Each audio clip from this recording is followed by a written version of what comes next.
میرے محترم بھائی اور بہنوں، حج آدم علیہ السلام سے شروع ہوا ہے۔ عبادات میں کوئی اجتہاد اور عقل نہیں، جیسے اللہ نے کہا ہے ویسے کرنا ہے۔ نماز اپنی عقل سے ہم معلوم نہیں کر سکتے، روزہ ہے، حج ہے۔ عبادات میں جیسے آسمان والے نے بتایا اور جیسے جناب رسول اللہ صلی اللہ علیہ وسلم نے کر کے دکھلایا، بس ہم نے وہ کرنا ہے۔ باقی چیزوں میں معاملات ہیں، زندگی کی باقی ضروریات ہیں، اس میں زمانے کے لحاظ سے سوچ بچار بھی ہے، تبدیلی بھی ہے، اجتہاد بھی ہے۔ عبادت اسے کہتے ہیں جس میں بس جو اللہ نے کہا، جو اس کے نبی نے فرمایا، کر کے دکھایا، ویسے کرنا ہے۔ ہمارے نبی پاک کا میں تھوڑا سا آپ کو مختصر خاکہ حج کا بتا دیتا ہوں۔ جناب رسول اللہ صلی اللہ تعالی علیہ وسلم نے حج کا جب اعلان فرمایا، یہ 10 ہجری، تو اطراف سے قبائل جمع ہوئے، کوئی 12,000 کا مجمع اکٹھا ہو گیا مدینہ میں۔ 25 تاریخ کو بروز ہفتہ آپ نے نماز ظہر سے پہلے غسل فرما کے 2 چادریں احرام کی نیت کے بغیر 2 چادریں باندھ، کرتا بھی اتار دیا، تہمد بھی اتار دیا۔ سحارا ایک بستی ہے جو آج کل مسکت میں آتی، وہاں سے ایک کپڑا آتا تھا، اس کی آپ نے 2 چادریں لی۔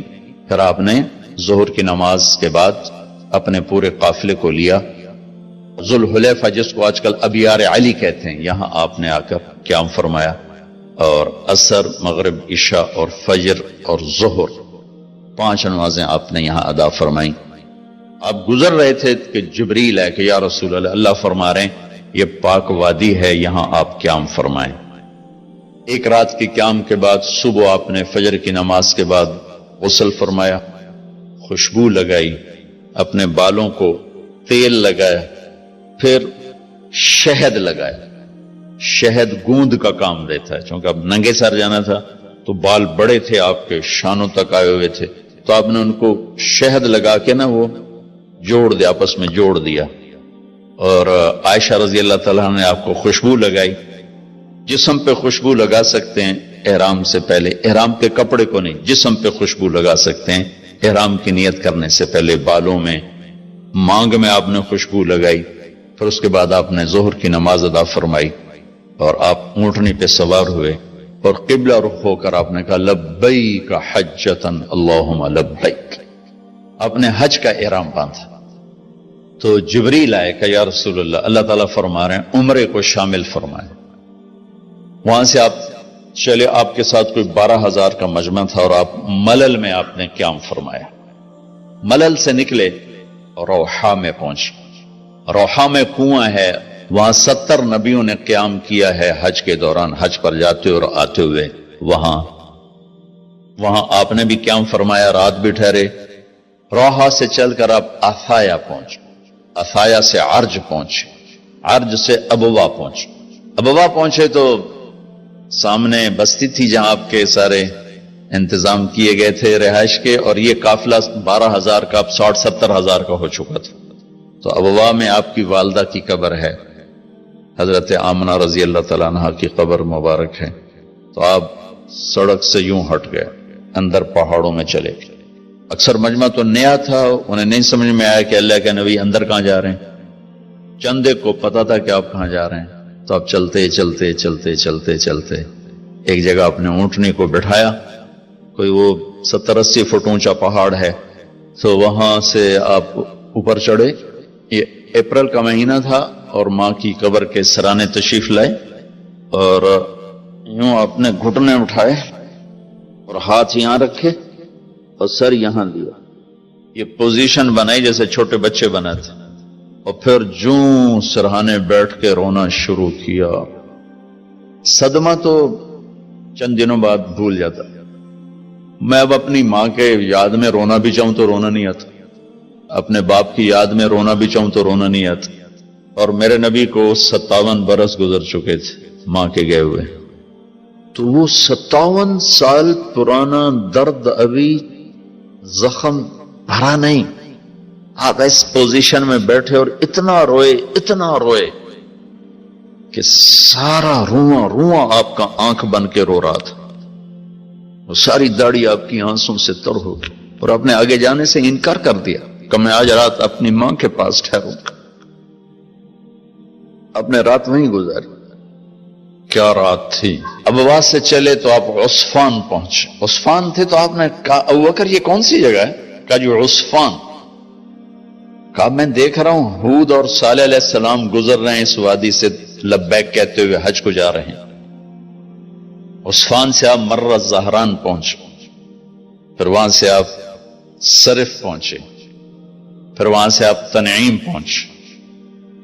تنعیم میں آپ نے احرام کی چادروں کو تبدیل فرمایا، جو 2 چادریں مدینہ میں زیب تن فرمائی تھی، تنعیم اتار کر تو نئی چادر اسی کپڑے کی۔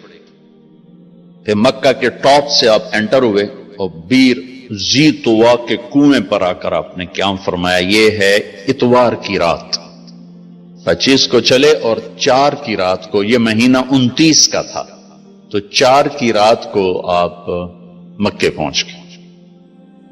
اتوار کو صبح آپ نے غسل کیا، خالی پانی بہایا اور عمرہ کے لیے تشریف لے گئے۔ صفا مروہ کی طرف سے آپ پہنچے، باب و بنی شیبہ کے سامنے آپ نے اونٹنی کو بٹھایا تو بنو ہاشم خاندان کے بچے آ گئے، ان سب کو ملے، کئیوں کو اونٹنی پہ بٹھا لیا، کئیوں کو پیار کیا، گلے لگایا، پھر ان سب سے ہو کر باب و بنی شیبہ، یہ باب و بنی عبد مناف تھا، آپ کے خاندان کا دروازہ تھا، اس سے آپ انٹر ہوئے، اور جب آپ فارغ ہوئے تو باب و بنی مخزوم سے آپ باہر نکلے۔ آپ نے جاتے ہی حجر اسود کا بوسہ لیا، پھر سجدہ کیا، پھر بوسہ لیا، پھر سجدہ کیا، پھر بوسہ لیا، پھر سجدہ کیا، پھر آپ رونے لگے، بہت روئے۔ اس کے بعد آپ طواف شروع فرمائے۔ تیسرے یا چوتھے چکر میں آپ نے پانی بھی پیا، اور حضرت عمر سے فرمایا کہ عمر حجر اسود کے بوسے پہ لڑائی نہ کرنا، جگہ ملے تو لے لینا، جھگڑا نہ کرنا، جیسے ہمارے نادانی میں لوگ وہاں عورتیں بھی ایسی حماقت کرتی ہیں کہ ایک سنت عمل کے لیے فرض چھوڑ دیتے کہ مرد عورت کا یوں آپس میں اختلاط، یہ اس سے بچنا فرض ہے، اور وہ ایک سنت کے لیے گھس رہی اور لڑائی جھگڑے فساد، قریب بھی نہیں جانا چاہیے۔ اللہ کے نبی نے استلام کیا، جب رش ہو گیا تو آپ کے پاس ایک لکڑی تھی، وہ دور سے یوں لکڑی کو لگا کر اور اس کا بوسہ لے لے۔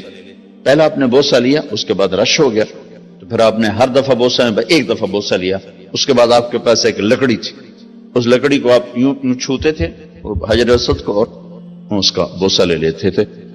بوسہ صرف ایک دفعہ، پھر جب آپ نے 2 نفل پڑھ لیے اور تشریف لے گئے صفا مروہ کے لیے تو پھر حجر اسود کا بوسہ لیا، اور آپ نے جا کر صفا مروہ پہ 7 چکر پورے کیے۔ بعض روایت میں ہے کہ 3 چکر پیدل کیے، پھر مجمع زیادہ ہو گیا تو 4 اونٹنی پر بیٹھ کر گیا تاکہ لوگ دیکھ لیں۔ اس کے بعد آپ نے اعلان فرمایا کہ بھئی جن کے پاس قربانی کا جانور نہیں ہے وہ احرام کھول دو۔ تو صحابہ نے کہا یا رسول اللہ آپ کھولیں، تو آپ نے فرمایا کہ میرے پاس قربانی کا جانور ہے، ابو بکر کے پاس، عمر، زبید، طلحہ یہ نہیں کھولیں گے جو کہ ان کے پاس بھی قربانی کا جانور ہے، باقی جن کے پاس نہیں کھول دو۔ تو سب نے کھول دی، اور حج افراد بھی تمتع بن گیا، حج قران بھی تمتع بن گیا۔ اب نہیں ہو سکتا، جو نیت کریں گے وہی کرنی پڑے گی، لیکن اللہ کے نبی کا خاص حکم تھا تو سب کا حج تمتع بن گیا۔